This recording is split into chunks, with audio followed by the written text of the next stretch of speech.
Olá pessoal, sou Igor Fernandes, gestor da certificação JavaScript da CBCT. Este é o 7º módulo do curso preparatório para a certificação JavaScript.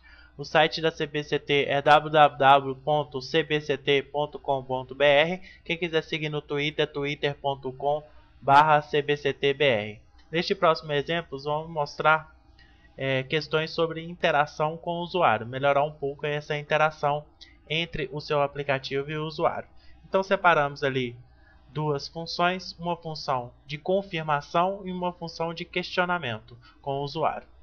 Então a primeira função, quando tem um link, quando chama essa primeira função, ele chama essa função de confirma, e depois manda uma mensagem na tela que é a função de confirmação. Aí ele vai digitar ele vai clicar se ele confirma ou não. Se ele confirmar, ele vai mandar, se a confirmação for positiva, através do if, retornar true, ele vai enviar para uma outra página após aquela confirmação. E outra questão do questionamento, ele vai pedir para que o usuário informe um título.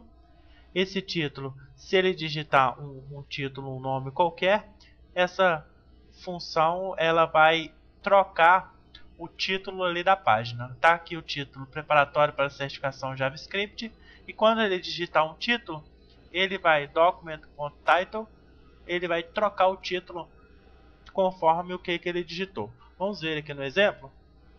Primeiro só a função de questionamento. Então ele questionou.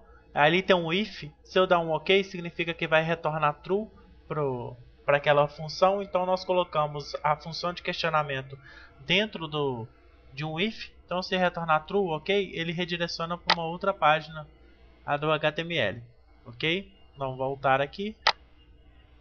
E se eu clicar na função de confirmação e dar um cancelar, ele não entra dentro do if, que é o que está sendo executado através aqui desse código JavaScript, que é o window.confirm. Esse texto é o que você deseja aparecer para o usuário após a confirmação. E a função de baixo é a função de questionamento. Vou clicar aqui, aí ele está questionando. Informe um título. Está vendo que na barra de título do navegador está preparatório para a certificação JavaScript? Se ele informar um novo título,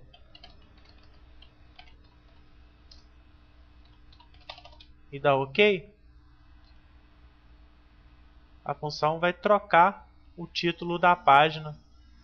Pode fazer qualquer outro tipo de procedimento, mas essa troca o título. Então essa função de questionamento é o windows.prompt.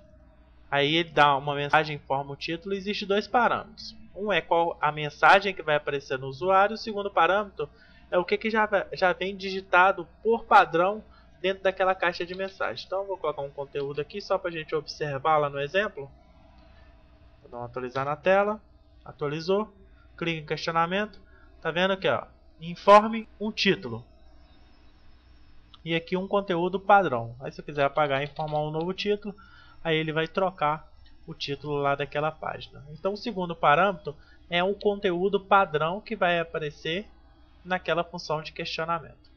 Ok? Vamos passar para o próximo exemplo.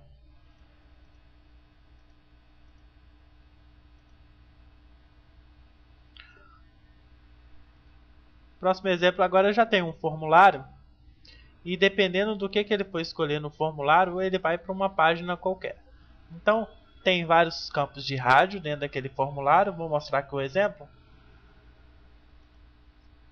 Então lá, se ele marcar Google e clicar em ir para, ele vai para o site do Google. Se ele marcar Terra e ir para, ele vai para o site do Terra. Então atualizado nessa página.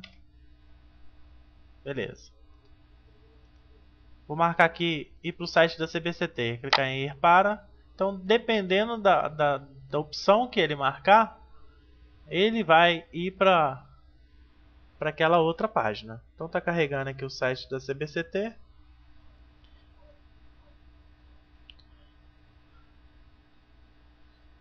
Então, vamos ver a função enquanto carrega o site. Então eu tenho três opções de rádio. né? O ID de cada uma delas é link, que é o ID que vai ser utilizado através ali da função. E tem um onClick no botão que é ir para. Colocar um valor diferente. Valor igual a 0 para Google, valor igual a 1 para Terra e valor igual a 2 para CVCT. Então a função ir para é document, que é o documento, body, form, que é o nome do formulário, está aqui, o ID do formulário.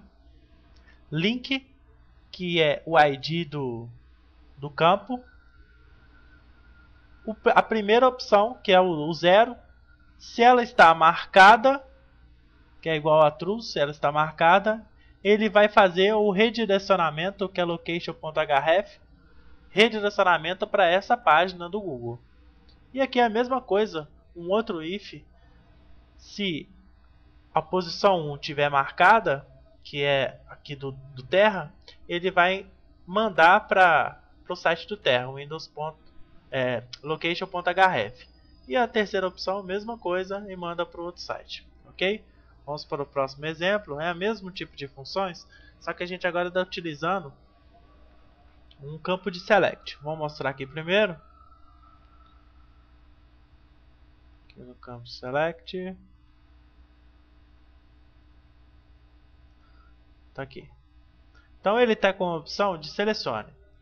Quando você trocar o valor inicial é esse texto selecione. Trocar um desses valores aqui, clicar no site do Google, por exemplo, ele vai chamar o site do Google. Olha aqui chamando na barra de rolagem. Ok? Chamou o Google. Então, dependendo do que você escolher, ele chama uma função. E só vai chamar a função quando trocar o valor inicial daquele campo. Então, isso que define o evento onChange. O onChange, então, quando trocar o valor inicial, ele chama a função mudar. E aqui tem o valor de cada opção do campo local, dentro ali do option. E eu já aproveitei e dentro do valor eu já coloquei o caminho, o endereço ali da página. Então quando eu chamar a função mudar, ele vai vir document.form.local.valor. Então se selecionou CBCT, ele vai mandar para aquele valor o endereço, que é o valor do option. E aí aplica também a função location.href. Ok? Vamos para o próximo exemplo. Agora se tratando de funções matemáticas. Então a primeira função aqui tem uma classe para isso, dentro ali do JavaScript.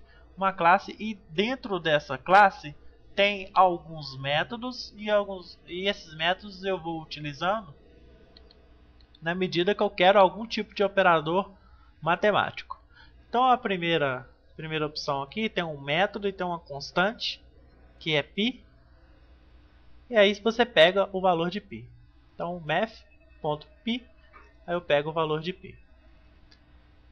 Math.max, eu jogo uma quantidade de valores, sempre separando por vírgula, então eu posso até ir acrescentando novos valores, ok? E dessa quantidade de valores, essa função max, ela vai trazer qual que é o valor máximo e vai armazenar dentro da variável o valor max.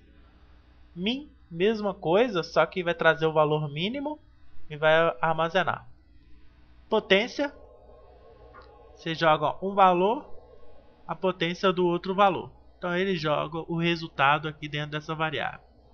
Geração de número randômico. Existem duas formas para gerar um número randômico. Ou dessa forma, ou da próxima forma, porque esse número randômico, olha só o que vai acontecer com ele. Vou pedir para eu imprimir na tela o número que ele gerou.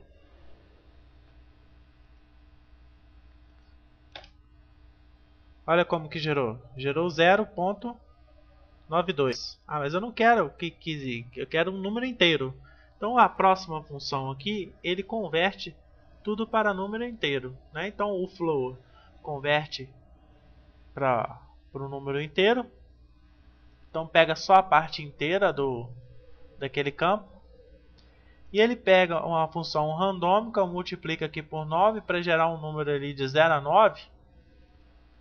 E ele tem um randômico, uma outra forma de randômico, que agora ele vai gerar um número randômico de 0 a 9. Então vamos testar.